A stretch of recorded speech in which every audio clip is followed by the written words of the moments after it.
në gjithë vendin. Dhe pastaj të vjen një goditje tjetër që është pandemia, që ishte edhe globale, dhe kjo ishte justifikim. Atëherë edhe zoti Berisha ka patur krizën në 2008 që përfshirë të gjithë. Le ta amnistojmë edhe atë. Jo, nuk thash, nuk fola se nuk di çka pasur Berisha. Sepse çdo qeverisje ka krizat e veta. Aty Berisha vetëm krizat që ka pasi ka bërë vetë, piramidat dhe në një të vrarë në bulevard, dhe këto i ka bërë vetë, nuk di unë të këtë pas në emergjencë në kuptimin natyrore, apo katastrofë si kjo që po të rëgojnë, apo pandemi globale. Edhe njerë, unë kam shumë respekt për ty, më thret gjithmonë, ti flet hapur, unë flet hapur, po të flet shumë, qeveria gjermane ra prej shpenzimeve post-pandemike, post-Covid, dhe egzagerimit të shpenzimeve të cilat ishin po ashtu dhe në Austri, radhe dhe qeveria austriake, 2 vende lider të Bashkimit Evropian, me konto të jashtëzakonshme, shtete nga nuk e di sa qindra vjet, që për të kënaqur qytetarët e vet në periudhën post-Covid dhe për të zbutur pasojat e post-Covidit, shpenzuan pa mendje, shuma më të mëdha se që mund të ishin në gjendje, dhe ekonomia atyre gjermanëve sot dhe austriakëve sot vuan pasojat e atij shpenzimi ranë qeverit. Pra, mendoni se çfarë goditje ka qenë kjo për vendet e Bashkimit Evropian që janë financues kryesor të Bashkimit Evropian.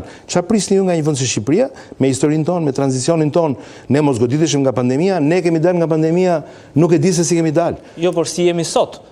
Po sot jemi në vitet që përmendëm, në ato 10, 11, 12 vitet të mandateve totale që ju thash, hiqeni këto që po ju them, zbrit edhe në një gjë nga kusuret e aleatëve tanë dhe të ngelen jo 12 vite i dashur. Të ngelen më pak. Vetëm disa muaj, ngelen më pak vite, dhe në këto 5 vite që unë po të numroj,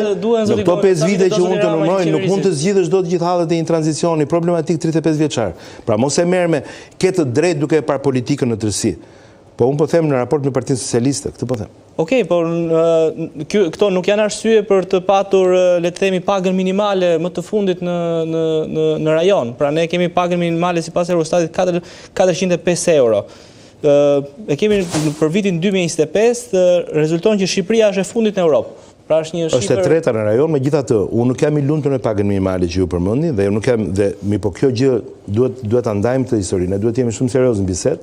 Ne jemi vendi me deficitin më të ulët publik në rajon, dhe një nga deficitet më të mira edhe në Bashkimin Evropian, po të marrim gjithë kontinentin, dhe kjo na garanton që ne të kemi parametra ekonomie dhe të kemi një ekonomi shumë atraktive për investime, për kreditim, për likuiditet, për fonde financime, të cilat neve po na vinë dhe po na besohen.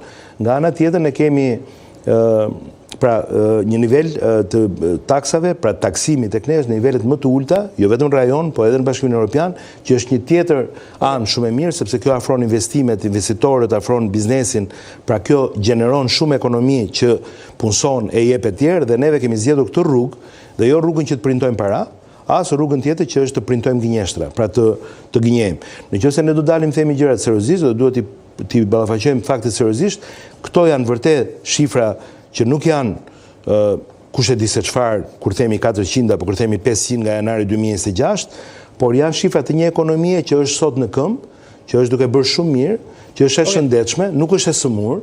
Pra nuk kemi një ekonomi të sëmurë, kemi një ekonomi me borxhe shumë të ulta. Fëmia kur lind në Shqipëri lind me sasinë më të ulët të borxheve të një fëmie, se sa krahasuar me shumë vende deri dhe me Shtetet Bashkuara të Amerikës. Por ama pensionistët vdesin me borxhe, sepse ata